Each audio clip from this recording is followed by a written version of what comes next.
Gemparkan dunia hari ini. Tak terduga-duga, ternyata Jepang punya hubungan buruk dengan Shin Tae-yong. Ada apa ini? Begini penjelasannya. Persiapan timnas Indonesia di Piala AFF diumumkan hari ini. Shin Tae-yong berencana bawa skuad U22. Apakah Justin Hubner dan Ivar Jenar ikut bela timnas Indonesia? Mengingat usai mereka masih di bawah 22 tahun. Begini penjelasannya. Yes, tanda-tanda ya ini. Shin Tae-yong sumringah ketika berfoto dengan trofi Piala AFF. Apakah Shin Tae-yong serius untuk mendapatkan piala ciki tersebut? Wah. Sungguh mengejutkan. Mes Hilgers dikabarkan tak dapat membela timnas Indonesia saat lawan Jepang dan Arab Saudi. Ada apa ini? Saksikan beritanya hingga selesai.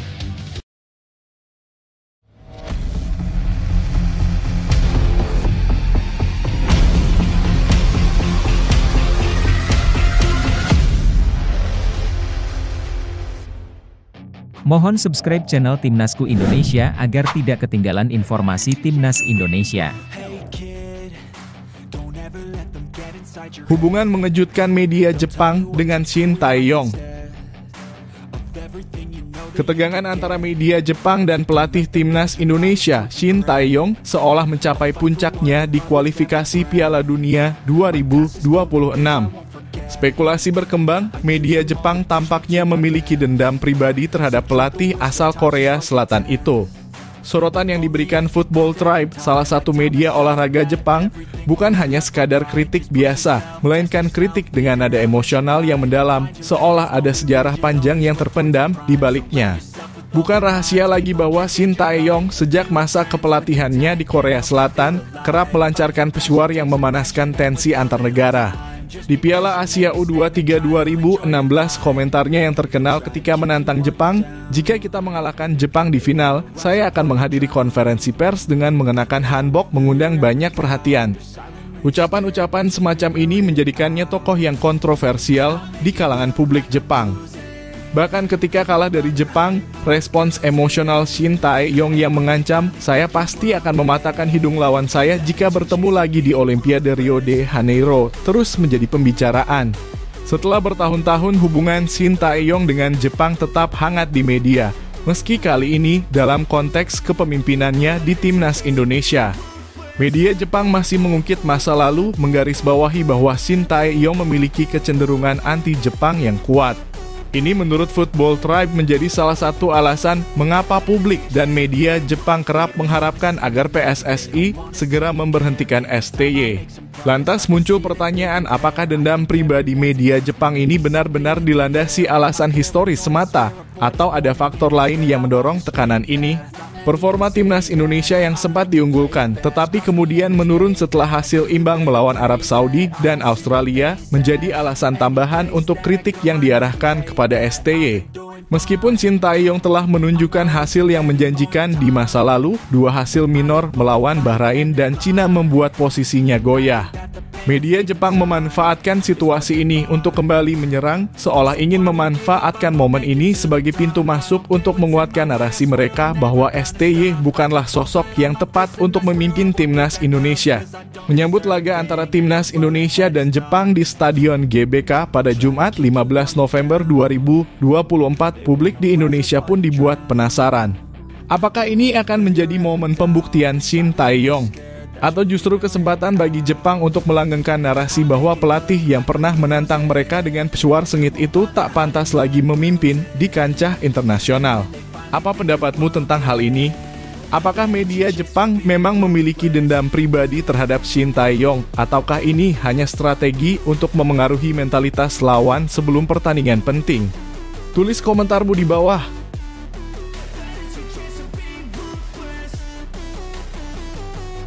Timnas Indonesia andalkan pemain U22 untuk tampil di Piala AFF.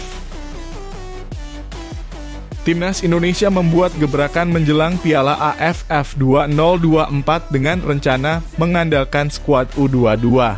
Keputusan ini diambil karena turnamen Piala AFF bukan termasuk dalam kalender resmi FIFA, sehingga klub-klub luar negeri tidak memiliki kewajiban untuk melepas pemain mereka. Meskipun demikian, Shin Tae-yong, pelatih timnas Indonesia, tetap optimis akan peluang skuad Garuda Muda untuk bersaing di ajang bergengsi Asia Tenggara ini. Saya tahu ada tantangan besar ketika membawa tim U22 dibandingkan dengan skuad senior. Namun, saya percaya pada perkembangan kemampuan para pemain muda ini. Target kami adalah mencapai final dan saya yakin mereka bisa melakukannya, kata Shin Tae-yong dalam acara Trophy Tour Piala AFF di Jakarta. Pertanyaan yang kini mengemuka di benak para pendukung adalah apakah talenta muda keturunan seperti Justin Hubner dan Ivar Jenner akan masuk dalam daftar panggilan timnas U22 untuk Piala AFF. Mengingat usia mereka yang masih di bawah 22 tahun, peluang ini tampaknya realistis.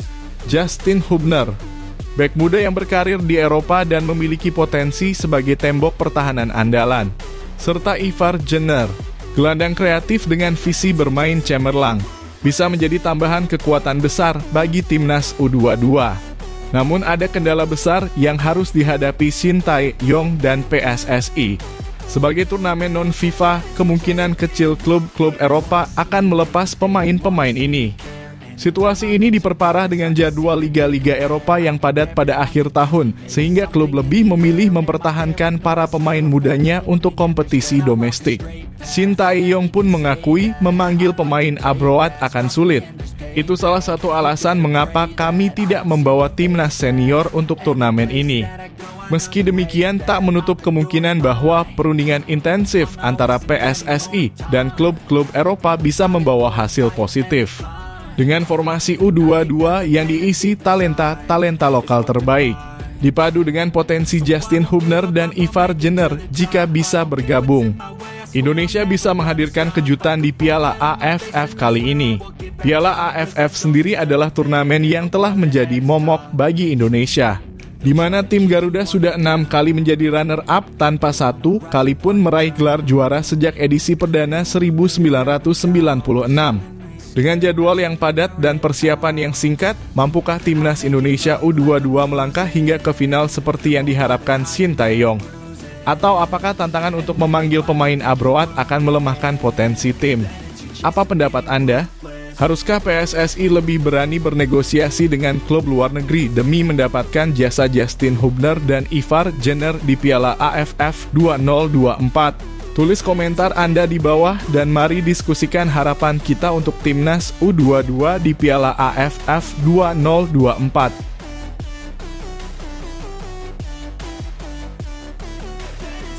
Pemain lokal yang layak bermain di Piala AFF bersama timnas Indonesia.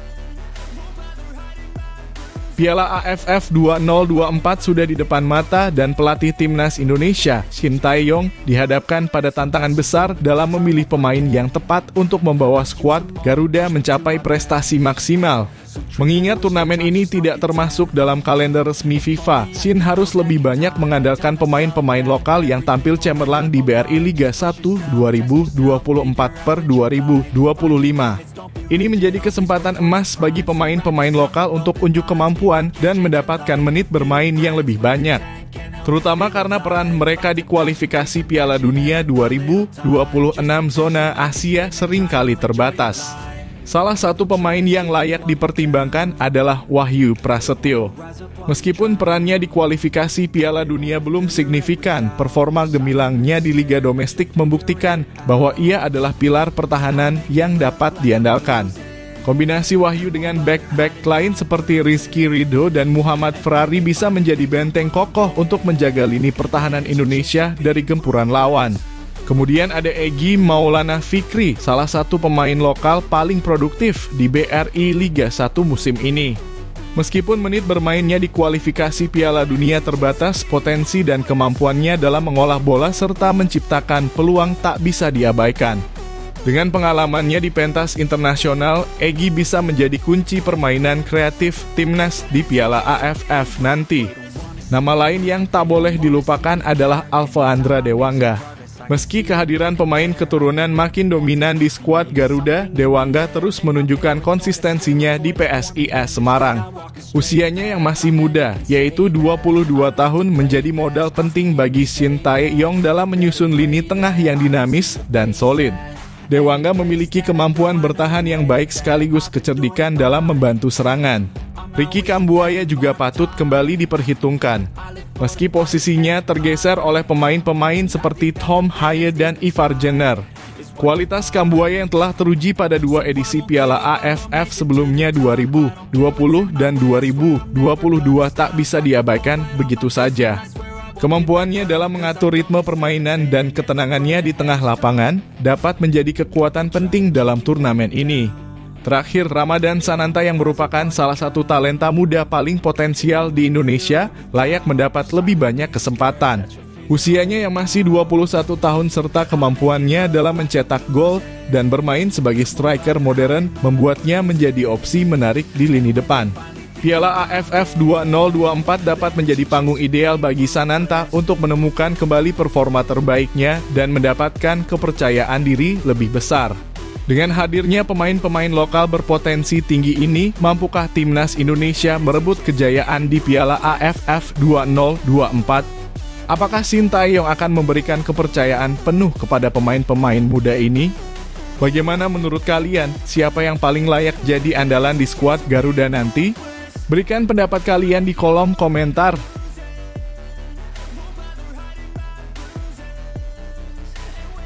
Shin Tae-yong Sumringga, foto dengan trofi Piala AFF 2024.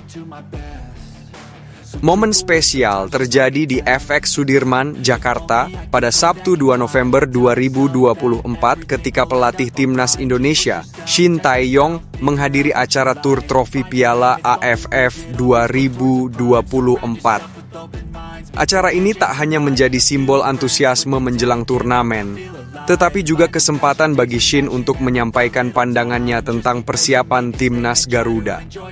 Di tengah riuh penonton dan media, Shin terlihat sumringah saat berfoto dengan trofi bergengsi tersebut, seolah menyiratkan harapannya untuk membawa pulang gelar yang selama ini diidam-idamkan. Foto Shin Tae-yong bersama trofi Piala AFF 2024 menjadi sorotan utama. Senyum sumringah pelatih asal Korea Selatan ini menunjukkan kepercayaan diri dan semangatnya untuk memimpin Timnas Indonesia meski harus mengandalkan pemain U22. Saya yakin dengan kemampuan tim ini. Meski kekuatan kami berbeda dibandingkan tim lain, target kami tetap final, ujarnya dengan tegas. Sebagai persiapan, Shin mengungkapkan bahwa skuad Garuda akan mengadakan training camp (TC) intensif di Bali selama 10 hari, dimulai pada 26 November. Langkah ini diambil setelah pertandingan melawan Jepang dan Arab Saudi dalam kualifikasi Piala Dunia 2026. TC ini dirancang untuk memaksimalkan performa pemain muda agar siap menghadapi kompetisi tingkat tinggi. Namun, satu kendala besar masih membayangi persiapan tim. Pemanggilan pemain yang berkarir di luar negeri diperkirakan akan sulit mengingat Piala AFF bukan bagian dari kalender resmi FIFA. Hal ini berarti beberapa pemain kunci yang memperkuat klub di luar negeri mungkin tidak bisa bergabung. Kami paham situasinya. Akan sulit memanggil pemain abroad, itulah sebabnya kami fokus pada pengembangan tim U22, kata Shin Tae-yong. Meski demikian, Shin tetap optimis dengan potensi anak asuhnya.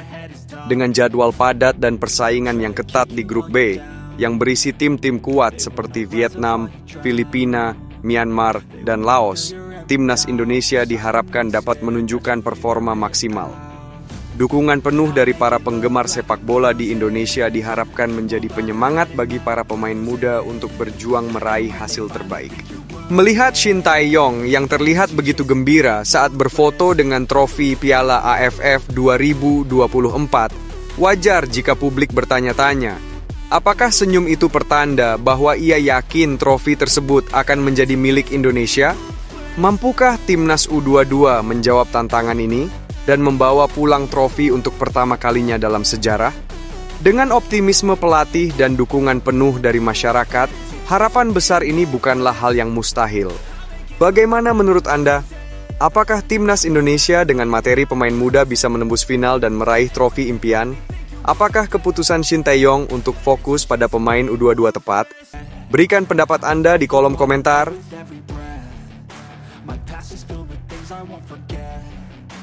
Kabar baik Elkan Bagot jelang Timnas Indonesia lawan Jepang dan Arab Saudi. Kabar baik datang dari Elkan Bagot, bek muda berbakat Timnas Indonesia yang perlahan pulih dari cedera pergelangan kaki yang mengganggunya sejak akhir Agustus 2024. Setelah lebih dari 2 bulan absen, Bagot telah kembali berlatih meski hanya dengan skuad Blackpool U21. Berita ini menjadi sorotan mengingat kiprah Timnas Indonesia di kualifikasi Piala Dunia 2026 zona Asia yang akan menghadapi lawan tangguh Jepang dan Arab Saudi. Pelatih Timnas Indonesia, Shin Tae-yong, telah memanggil 27 pemain untuk laga kualifikasi mendatang, namun Bagot kembali tak masuk dalam daftar tersebut. Absennya Bagot dari skuad Garuda tidak hanya karena cedera, tetapi juga dipicu keputusan kontroversial sebelumnya. Ia sempat menolak panggilan memperkuat timnas dalam playoff Olimpiade Paris 2024 melawan Guinea, yang menyebabkan Shin Tae-yong mempertanyakan komitmennya. Meski begitu, kembalinya Bagot ke lapangan hijau disambut antusias oleh pelatih Blackpool U21, Stephen Dobbie. Ia bahkan berharap bisa segera memainkan Bagot dalam pertandingan EFL 2024/2055 melawan Liverpool U21. Dobbie mengungkapkan bahwa pemain bertahan jangkung asal Indonesia itu menunjukkan semangat tinggi dalam sesi latihan perdananya. Elkan Bagot menjalani sesi pertama pagi ini, jadi menyenangkan melihatnya kembali bergabung dalam grup, ujar Dobbie, seperti dilansir dari Blackpool Gazette. Hal ini tentu menimbulkan pertanyaan di benak para pecinta sepak bola Indonesia. Apakah kabar baik ini cukup untuk membuka peluang bagi Bagot kembali memperkuat timnas? Jika performanya di Blackpool U21 memuaskan, bisakah dia segera menarik perhatian Shin Tae-yong dan kembali mengisi lini pertahanan Garuda yang membutuhkan sosok tangguh sepertinya? Dobbie sendiri menyoroti kemampuan Bagot yang dianggap agresif dan kuat, serta mahir dalam menguasai bola. Bahkan dari satu sesi latihan yang saya lihat hari ini, Anda bisa melihat dia adalah pemain yang agresif dan kuat, serta memiliki kemampuan yang baik dengan bola, jadi ini tambahan yang bagus di lini belakang, tambahnya. Namun, dengan pertandingan melawan Jepang dan Arab Saudi yang tinggal hitungan minggu, keputusan memanggil Bagot kembali ke timnas bukanlah hal yang mudah. Apakah Shin Tae-yong akan mempertimbangkan untuk memanggilnya kembali jika performanya di laga melawan Liverpool U21 memukau? Atau akankah kepercayaan sang pelatih tetap goyah setelah insiden sebelumnya? Bagaimana menurut Anda? Apakah Bagot pantas diberi kesempatan kedua untuk membela timnas Indonesia di kualifikasi ini? Apakah Shin Tae-yong seharusnya membuka pintu bagi bek muda ini setelah melihat kabar baik terkait kondisinya? Bagikan pendapat Anda di kolom komentar.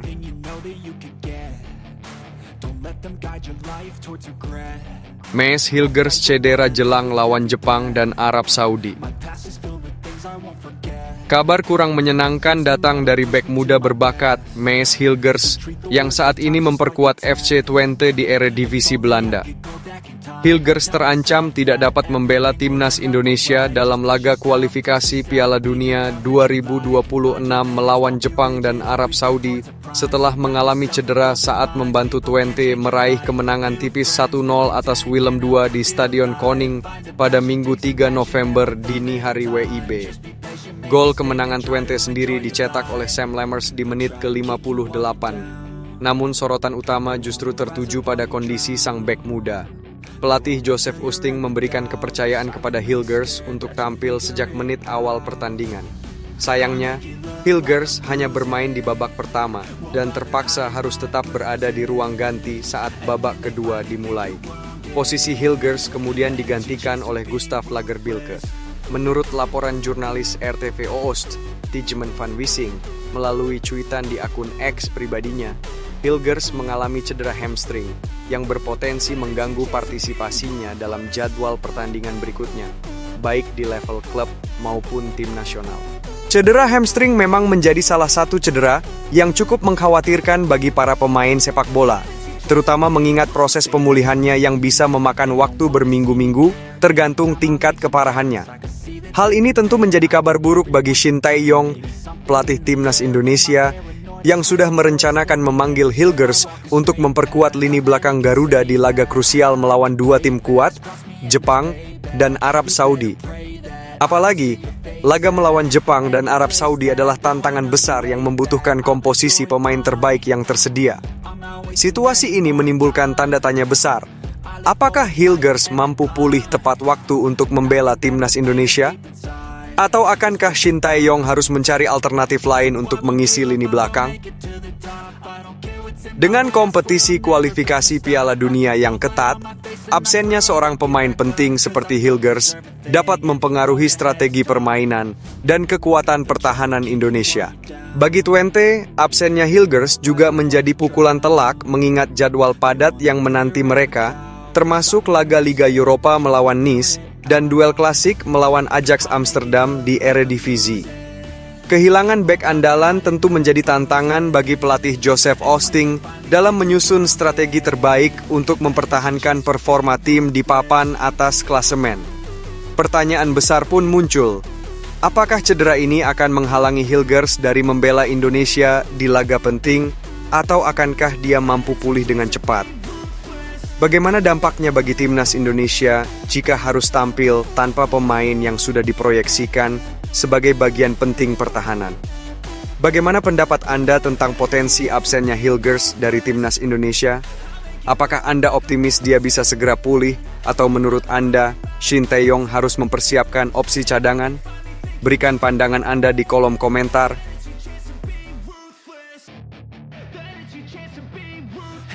1.500 warga Korea Selatan siap datang ke Gelora Bung Karno. Kabar menarik datang dari dunia sepak bola tanah air menjelang laga krusial antara timnas Indonesia melawan Jepang dalam lanjutan kualifikasi Piala Dunia 2026 zona Asia yang dijadwalkan berlangsung pada 15 November 2024 di Stadion Utama Gelora Bung Karno, Jakarta. Kali ini, dukungan tak hanya datang dari masyarakat Indonesia, tetapi juga dari ribuan warga Korea Selatan yang tinggal di Indonesia. Tercatat sekitar 1.500 warga Korea Selatan akan memadati SUGBK untuk mendukung timnas Indonesia. Kehadiran mereka di stadion bukan tanpa alasan, sebab tiket-tiket tersebut ternyata diborong oleh seorang pengusaha Korea Selatan, Song Chang-gun, yang memimpin pabrik sepatu di Indonesia. Song, yang telah lama beroperasi di sektor industri di Indonesia, menunjukkan rasa solidaritasnya dengan memberikan dukungan penuh kepada tim asuhan Shin Tae-yong. Tiket-tiket tersebut kemudian didistribusikan kepada warga Korea Selatan yang tinggal di sekitar Jakarta, termasuk pekerja, pelajar, dan komunitas lainnya. Dukungan ini menjadi bentuk solidaritas yang unik, mengingat mereka akan menyemangati timnas Indonesia melawan salah satu tim kuat di Asia, Jepang. Shin Tae-yong, pelatih timnas Indonesia asal Korea Selatan, menyambut baik antusiasme ini dan mengaku sangat mengapresiasi dukungan dari rekan senegaranya. Ada orang-orang Korea yang tinggal di sini dan mereka datang untuk mendukung Indonesia. Saya sangat mengapresiasi hal ini, apalagi yang mereka dukung bukan timnas Korea tetapi timnas Indonesia, ujar Shin Tae-yong dengan penuh rasa terima kasih saat menghadiri acara Trophy Tour Piala AFF pada 2 November 2024. Mereka berharap agar Indonesia bisa lolos ke Piala Dunia. Saya sangat berterima kasih, lanjutnya. Song Chang-geun sendiri menyatakan harapannya bahwa tambahan dukungan dari warga Korea Selatan dapat memberikan suntikan semangat ekstra kepada para pemain timnas Indonesia. Walaupun secara kekuatan skuad Indonesia lebih inferior dibandingkan Jepang, tambahan dukungan dari warga Korea dapat membuat Indonesia meraih hasil yang di luar perkiraan. Ucap Song penuh optimisme. Shin Tae-yong juga mengungkapkan bahwa dirinya sering berdiskusi dengan Ketua Umum PSSI, Erick Thohir, mengenai target ambisius timnas Indonesia. Saya berpikir hal yang sama, menembus 4 besar. Saya sudah sering bicara dengan Pak Erick soal hal ini, tambah Shin.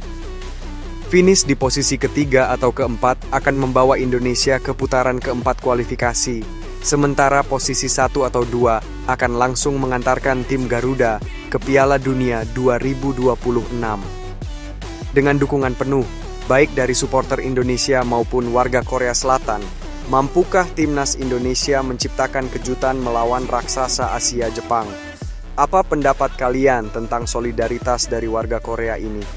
Akankah kehadiran mereka menjadi faktor penentu dalam pertandingan nanti? Bagikan komentar dan pendapat kalian di bawah ini.